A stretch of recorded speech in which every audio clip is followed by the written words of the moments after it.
The story begins in a city that is currently controlled by military forces. A terrible disaster occurs where the residents are infected by a deadly virus that makes most of them decide to flee to another city.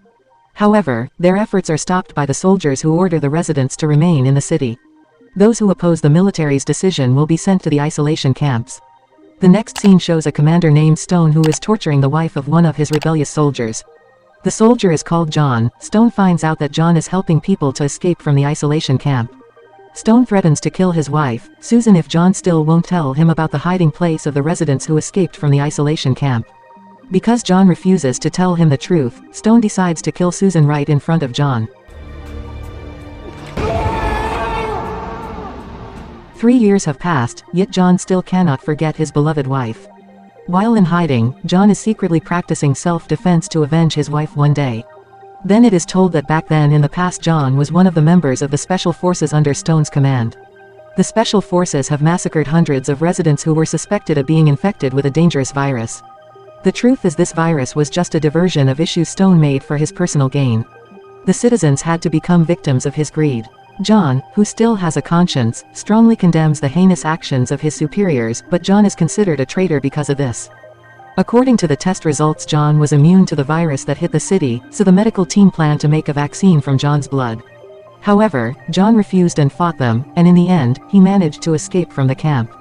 John is currently hiding in the forest. The thought of his wife's death still haunts him. He is also still feeling guilty after killing many innocent citizens. When he is mourning his fate, John is surprised by the presence of a wounded woman. John immediately takes the woman into his hut. The next day the woman wakes up. Her name is Maria. In Maria's body, John finds a bullet is still lodged. This bullet was fired by military forces when she tried to escape earlier. John helps Maria remove the bullet. After it is successfully removed, John is surprised to find out that it's not an ordinary bullet. This bullet is a tracking device. Maria passes out after John removes the bullet from his body. John realizes that Maria is being targeted by the Special Forces, and he also sees a special barcode on her wrist. When she wakes up, John tells Maria that she can stay in his cabin for a while, but later after she recovers, she has to leave immediately because John doesn't want to get into trouble since he's also the target of the Special Forces. 2 days later some people from the Special Forces come to his hut and ask him about Maria's whereabouts since the GPS points them to his hut, but John ignores them. They want to search John's hut until John incapacitates them in the end, while Maria herself manages to kill one of them.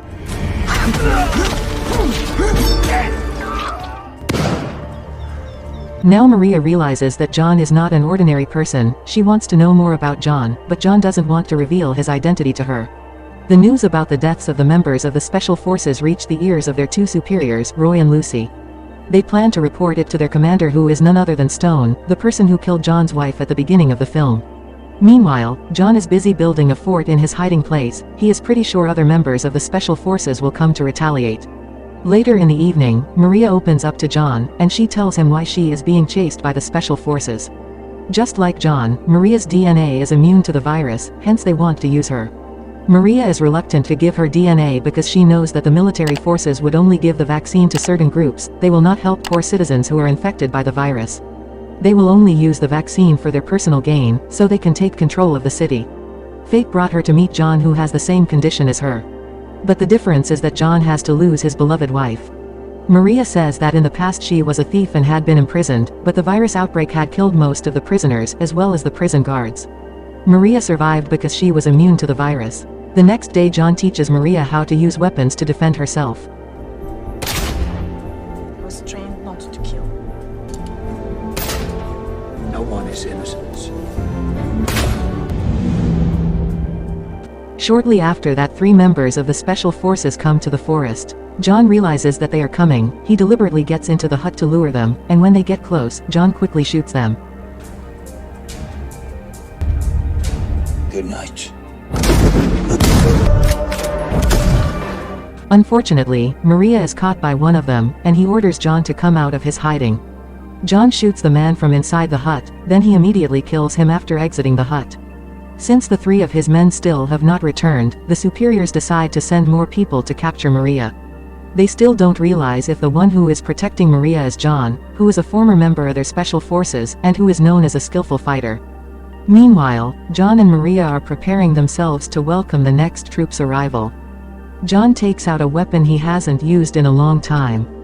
John asks Maria to get some water from a lake not far from his hut, but unexpectedly Maria is surrounded by the members of the special forces who just arrived there. Assuming their main target has been captured, Roy immediately reports it to Stone, the commander. Before he manages to finish his report, John suddenly appears and starts firing at them. Once again Maria is saved by John. Unfortunately, Roy is still alive and immediately reports what has happened to Stone and asks him to send reinforcements. Commander Stone instructs his men not to kill Maria and captures her alive. The dispatched troops finally arrived.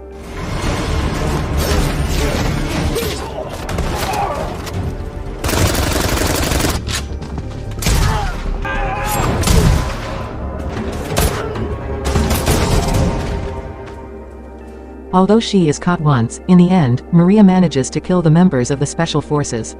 News of the death of his troops reaches Stone's ears. He immediately sends additional troops and instructs them to kill the person who has been helping Maria. These additional troops arrived at John's hut. Gunfights and scuffles break again, but John manages to defeat the special forces because he has prepared a strategy to fend off their attacks, and he is also very familiar with the terrain.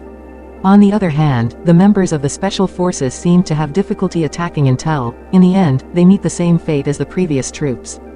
Dozens of additional troops arrive. This time they find a tunnel near John's hut. They immediately report it to Lucy. Unexpectedly Maria hides above the tunnel and fires them all until no one is left. The death of his men makes Storm realize that he needs to change his strategy. He plans to lure John into the tunnel. John is checking the situation in the forest when he accidentally meets Roy, who is an old friend of his. A fight breaks out between the two. Roy is not an easy opponent to defeat. John is overwhelmed by his attacks. He falls so many times. Unfortunately, at the same time, Maria is also captured.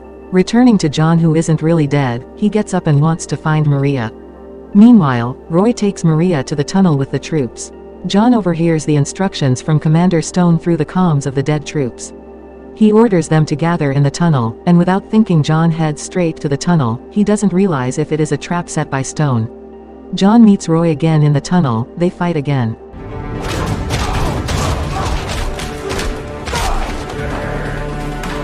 Meanwhile Stone and his troops are waiting for Roy at the end of the tunnel.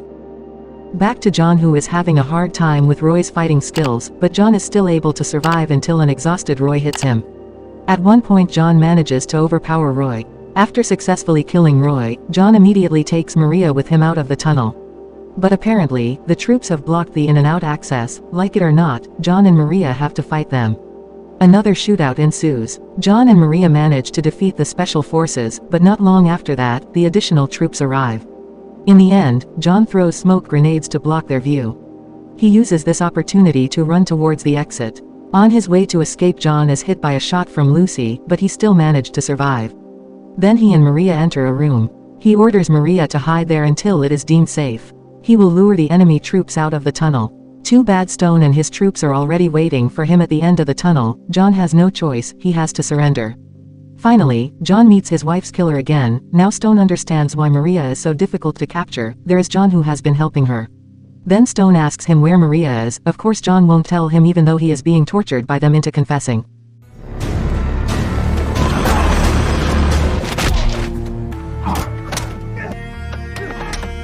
But Stone can't make John open his mouth. Then John challenges Stone to a one-on-one duel with him. Stone, who feels challenged, happily agrees.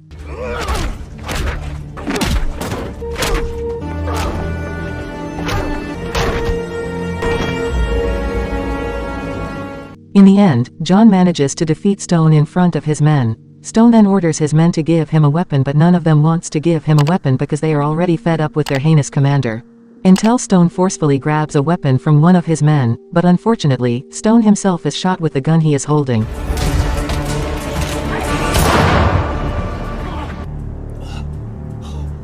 At the same time, Maria comes out and surrenders. She shows them 2 grenades and threatens to blow herself up if Lucy doesn't let John go. Lucy grants Maria's request, and finally Maria is brought to the headquarters while they leave John in the forest. It turns out that earlier John has given his blood sample to Maria so they can use that as a vaccine. In the end, a vaccine is made from Johann and Maria's blood samples, and the citizens can live peacefully in the city.